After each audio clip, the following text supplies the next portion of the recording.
85 ఎన్నికల తర్వాత ప్రభుత్వం స్థాపించబడ్డ తర్వాత ఇక్కడి నుంచి అసలు కథ సారా బాట్లింగ్ ప్లాంట్లు ఏర్పాటు చేయాలనే ఉద్దేశం ప్రభుత్వానికి వచ్చింది. ఈ బాట్లింగ్ ప్లాంట్స్ మొత్తం ఒక వ్యక్తికి కట్టబెట్టాలి అని ఒక పథక రచన చేశాడు చంద్రబాబు నాయుడు గారు. ఆ వ్యక్తి తమిళనాడు నివాసి అయిన పురుషోత్తం. చంద్రబాబు తనే స్వయంగా తన తెల్ల అంబాసిడర్ కారు నడుపుకుంటూ వెళ్ళి బంజారీ హిల్స్లో ఉన్నటువంటి తాజ్ బంజారా హోటల్కు పురుషోత్తం దగ్గర నుంచి 3 కోట్ల డబ్బుని గోతం సంచులలో వేసుకొని వచ్చినాడు. కేరళ నుంచి వచ్చిన రాజ్యసభ సభ్యుడిగా ఉన్న ఉన్నికృష్ణన్ అనే వ్యక్తి ఈ డీల్ చేసినాడు. ఇతను ఉపేంద్రకు చాలా సన్నిహితుడు. ఈ విధంగా డబ్బులు తీసుకునే విధానం తెలుగుదేశం పార్టీలో అంతకు పూర్వం లేనే లేదు. ఇటువంటి అవినీతి చర్యలకు వ్యతిరేకంగానే తెలుగుదేశం పార్టీని గెలిపించినారు.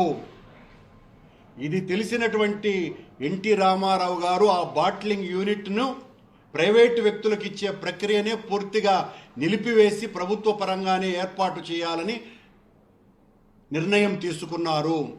కానీ చంద్రబాబు రీతి ఇలాగానే కొనసాగుతూ ఉండేది పార్టీలో. ఉదాహరణకు కడప నుంచి బలరాం రెడ్డి అనే వ్యక్తికి నష్టాలతో ఉన్న తన విష్ణుప్రియ హోటల్ను ఇచ్చి అధిక మొత్తంలో డబ్బు తీసుకొని జిల్లా పరిషత్ చైర్మన్గా అవకాశం కల్పించినాడు. నా మాటలు కావు సుమా, దగ్గుపాటి గారి మాటలు. నష్టాల్లో ఉన్న భువనేశ్వరి కార్బైడ్స్, రేణుగుంటలో ఎయిర్పోర్టుకు ఎదురుగా ఉండేది కార్బైడ్స్ పరిశ్రమను రేణుకా చౌదరికి ఇచ్చి రాజ్యసభ సభ్యత్వాన్ని ఆమెకు ఇచ్చాడు. జనవరిలో జరిగినటువంటి మహానాడులో హైదరాబాదులో పెద్ద ఎత్తున జరిగిన ఆ కార్యక్రమంలో చంద్రబాబు డబ్బు విపరీతంగా వసూలు చేయటం జరిగింది.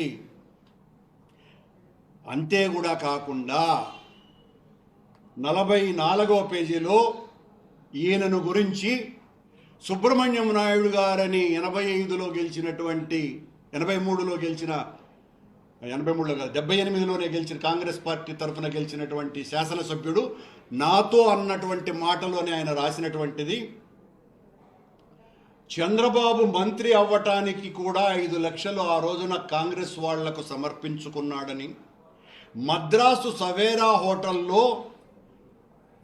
చెయ్యరాని పనులు చెప్పలేనివి ఎన్నో చేశాడని ఆనాడు అతనితో ఉన్నటువంటి కాళహస్తి కాంగ్రెస్ ఎమ్మెల్యే సుబ్రహ్మణ్య నాయుడు ఆనాడే నాతో చెప్పినాడు.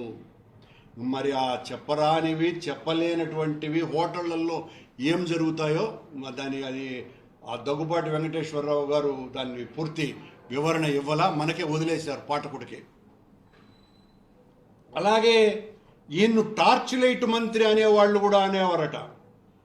ఏమని అడిగితే నేను ఎదిగితే విశాఖపట్నంలో ఒకరోజు చిన్ననీటి పారుదల శాఖ మంత్రిగా ఉన్నప్పుడు కాంట్రాక్టర్లు చంద్రబాబుకు ముడుపులు ముప్పజెప్పలేదని వెంటనే ఇరిగేషన్ పనులు తనిఖీ చేయాలని అది అర్ధరాత్రి సమయంలో ఒక టార్చ్ లైట్లు తెమ్మన్నాడంట. ఆ టార్చ్ లైట్ వెలుతురులో ఆ రాత్రి సమయంలో తనిఖీలు చేయటం ప్రారంభించినాడు చంద్రబాబు నాయుడు. ఇంకేముంది, కాంట్రాక్టర్లంతా కూడా పరిగెత్తుకుంటూ వచ్చి తాము ఇవ్వవలసినటువంటి ముడుపులు ఆ దెబ్బతో వెంటనే ఇచ్చేశారు. అప్పటి నుంచి చంద్రబాబును మైరన్ ఇరిగేషన్ మంత్రి అనటం మానేసి టార్చ్ లైట్ మంత్రి అనటం కూడా మొదలుపెట్టారు. ఇది కూడా నా మాట కాదు కనుక నన్ను అరెస్ట్ చేయడానికి లేదు చంద్రబాబు నాయుడు గారు. ఇది పూర్తిగా మీ తోడల్లుడు మీ వ్యక్తిత్వ ఔన్నత్యాన్ని గురించి మాట్లాడుతున్నటువంటి మాటలు. నేను మళ్ళీ అందరూ కలిసి ఆడన్న ప్రెస్ మీట్లలో పెడతారేమో అని నేను మాట్లాడుతున్నాను. ఈయన పార్టీ జనరల్ సెక్రటరీగా ఉన్నప్పుడు చంద్రబాబు గది వద్దకు ఒక ముసలావిడ వచ్చి ఒక 10,000 రూపాయల కట్టలు చూపించి, ఇది 10,000 ఇస్తే నా కొడుకు ఉద్యోగం ఇప్పిస్తారని మా ఊళ్ళో చెప్పగా వచ్చినాను అని ఆమె చెప్పిందట. చంద్రబాబు ఆమెను వెంటనే పోలీసులకు పట్టించాడట. అప్పటికే ఆయన విలువ చాలా పెరిగిందని వెంకటేశ్వరరావు గారి ఉవాచ. వెంటనే పేపర్లో ఒక కార్టూన్ వచ్చిందట. ఏవమ్మా చంద్రబాబు అంత చౌకగా కనపడుతున్నాడల్లా లక్షన్న పలకకపోతే ఎలా అని పత్రికలలో ప్రముఖంగా ఒక కార్టూన్ వేశారని దగ్గుపాటి వెంకటేశ్వరరావు గారు చెప్పినారు. అలాగే ఆ రోజు పార్టీలో జెండాలు, బ్యానర్లు, వాల్ పోస్టర్లు, ఎన్టీఆర్ బొమ్మతో కూడిన రేకులు మొదలైనవన్నీ మేము తయారు చేసి పంపేవాళ్ళం. ఈ కొనుగోళ్లు కోట్ల రూపాయలలో ఉండేవి. జెండాలు బ్యానర్లు రాజమండ్రి వాసులు చేసేవారు. పోస్టర్స్ హైదరాబాద్లో ప్రింట్ అయ్యేవి. చంద్రబాబే ఈ కొనుగోళ్లను స్వయంగా ఆ తయారీదారులతో మాట్లాడి కొనుగోలు చేశాడు. ఈ కొనుగోళ్లలో చంద్రబాబు పర్సంటేజ్ లేకుండా ఆర్డర్లు చేసేవాడు కానే కాదు. దానికి సాక్షి పార్టీ కేంద్రాలయ కార్యదర్శిగా ఉన్న భుజంగరావు అంబటి బ్రాహ్మణులయ్యకు ఈ విషయాలు బాగా తెలుసును. అలాగే 89 ఎన్నికలప్పుడు చంద్రబాబు యొక్క దమన నీతి ఏ రకంగా ఉంటుంది అని అంటే, మన ఇద్దరము కూడా ఒకేసారి శాసనసభకు పోటీ చేస్తే బాగుండదు, ఒకళ్ళం పార్లమెంటుకు పోదాం, ఒకరు శాసనసభకు పోదాం అనంటే నేను పార్లమెంటుకు పోతాను అని చంద్రబాబు గారు అన్నట్టుగా, అయితే నేను శాసనసభలోనే ఉంటానని దగ్గుబాటి గారు అన్నట్టుగా, ఆ తర్వాత 6 నెలలకు సీట్ల సెలక్షన్స్ అప్పుడు నేను కుప్పం నుంచి పోటీ చేస్తాను అని చంద్రబాబు గట్టిగా పట్టుబట్టినట్టుగా, నీవు చంద్రగిరిలో పోటీ చేయొచ్చుగా అని ఎన్టీ రామారావు గారు అడిగితే లేదు నాకు కుప్పమే కావాలి అని బలవంతంగా కుప్పాన్ని తీసుకున్నాడు. ఈ రకంగా ఉంటాయి చంద్రబాబు ఆలోచనలు. ఎప్పటికప్పుడు ఎత్తుగడలు తనకు అనుకూలంగా మలుచుకోవటంలో అతన్ని మించినటువంటి అవకాశవాద దిట్ట మరొకరు లేరునని దగ్గుబాటి వెంకటేశ్వరరావు గారు రాయటం జరిగింది. అలాగే ఇంక నుంచి మరి ఆయన గురించి ఎక్కువగా మాట్లాడారు. ఆయన జనార్దన్ రెడ్డి గారు ముఖ్యమంత్రిగా ఉన్న సమయంలో శ్రీరామ్ సాగర్ ప్రాజెక్టుకు సంబంధించి 300 కోట్ల రూపాయలకు సంబంధించిన ఒక పనుల టెండర్ విషయంలో అవకతవకల గురించి శాసనసభలో దగ్గుబాటి వెంకటేశ్వరరావు అయిన నేను ప్రస్తావించటం జరిగింది. గుత్తేదారుల ఫ్రీ క్వాలిఫికేషన్ అనే నిబంధన తీసుకువచ్చి కేవలం తమకు కావలసినటువంటి వాటిని కొద్దిమందిని అర్హులుగా చేయడానికి ప్రభుత్వం సిద్ధమయ్యింది. మొత్తం 300 కోట్ల రూపాయల ప్యాకేజీ.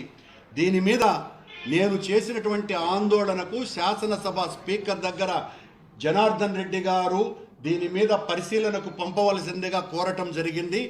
ఆ పరిశీలనలో చంద్రబాబు గారు కూడా ఒక మెంబరు 2 రోజుల తరువాత ఏ రకమైనటువంటి అవకతవకలు జరగలేదు అని తెలుగుదేశం పార్టీకి చెందినటువంటి చంద్రబాబు నాయుడు గారు రిపోర్ట్ ఇవ్వటం జరిగింది. 2 రోజుల తర్వాత విషయం తెలుసుకున్న రామారావు గారు చంద్రబాబును పిలిచి చెప్పరాని విధంగా చివాట్లు పెట్టడం జరిగింది. పార్టీని తాకట్టు పెడుతున్నావని, అమ్మేస్తున్నావని కడిగేశారు. విషయం ఏమంటే ఆ టెండర్లో పాల్గొన్న కాంట్రాక్టర్లు రహస్యంగా పెద్ద మొత్తంగా చంద్రబాబుకు సమర్పించుకున్నారని రామారావు గారికి తెలియవచ్చింది.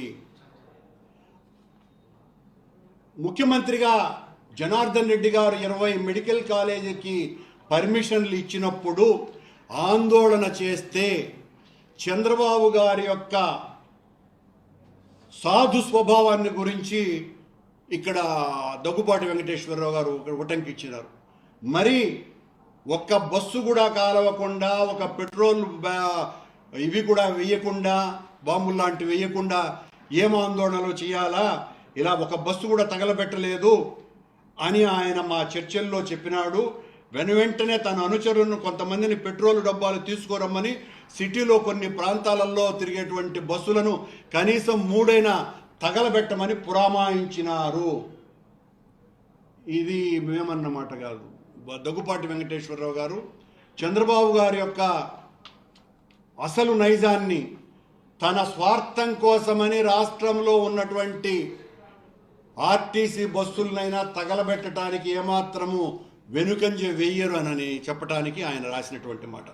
అలాగే రేణుకా చౌదరి కర్నూలులో పార్లమెంటుగాలోకి నిలబడ్డప్పుడు ఆవిడ చంద్రబాబు రామారావు గారితో విభేదించి బయటికి వెళ్ళే ప్రయత్నాలలో భాగంగా ఉన్నప్పుడు రేణుకా చౌదరి చేత చంద్రబాబును విపరీతంగా తిట్టించాడని, రేణుకా చౌదరిని పార్టీ నుంచి బహిష్కరించకుండా నేను చూస్తాను అని చెప్పి ఆవిడ చేత ఒప్పించి ఆవిడను మరింతగా రెచ్చగొట్టే విధంగా చంద్రబాబును ఇష్టానుసారంగా ఆవిడ తిట్టిందని, ఆ తర్వాత ఆవిడను బహిష్కరించడానికి జరిగినటువంటి చర్చలో చంద్రబాబు డిసిప్లినరీ కమిటీ మెంబర్గా ఉండి కూడా రాకుండా తప్పించుకున్నాడని దగ్గుపాటి గారు రాయటమే కాకుండా ఈ రకంగా రేణుకా చౌదరిని రెచ్చగొట్టి తనను తిట్టించినందుకు మరుసటి రోజు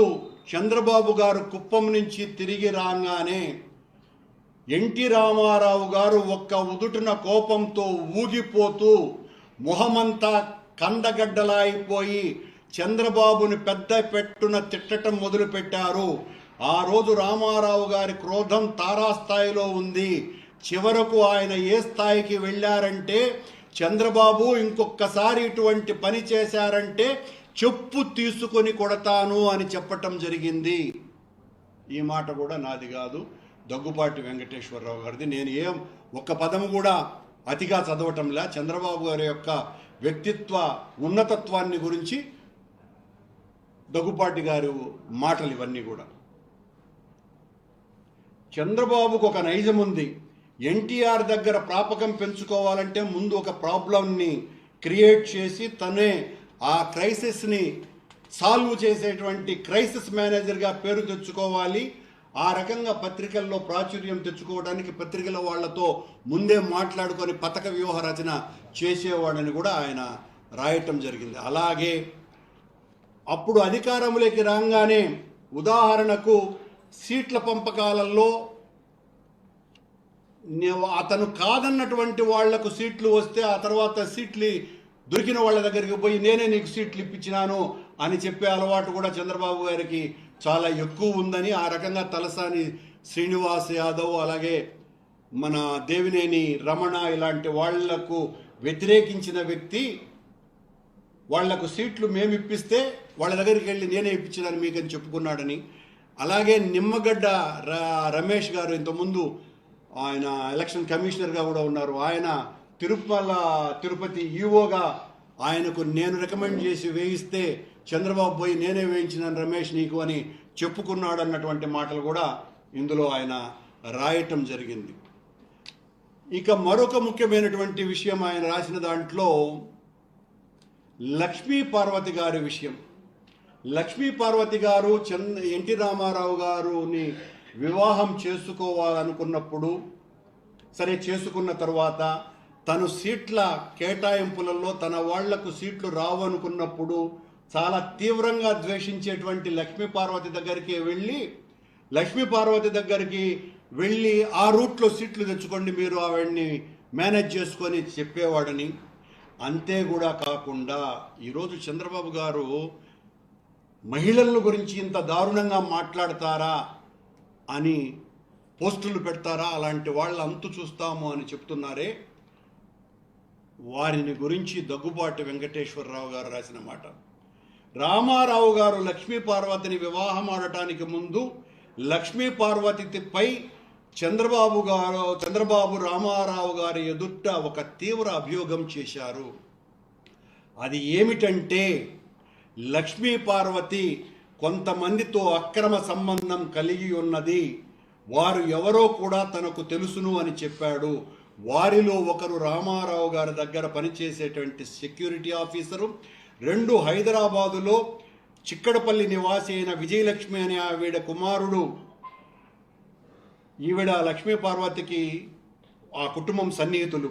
రామారావు గారు ఈ అభియోగాన్ని నిరూపించమని అడిగినట్లుగా లక్ష్మీ పార్వతి తన పుస్తకంలో రాసుకున్నట్టుగా ఆ విషయాన్ని దగ్గుపాటి వెంకటేశ్వరరావు గారు రాస్తూ, చంద్రబాబు ఏ విధంగా ఆవిడను తీవ్రంగా వ్యతిరేకిస్తూనే 1994లో సంధి ఏర్పాటు చేసుకునే ప్రయత్నం కూడా చేసినాడు లక్ష్మీ పార్వతితో. ఇది తమాషైనటువంటి విషయం.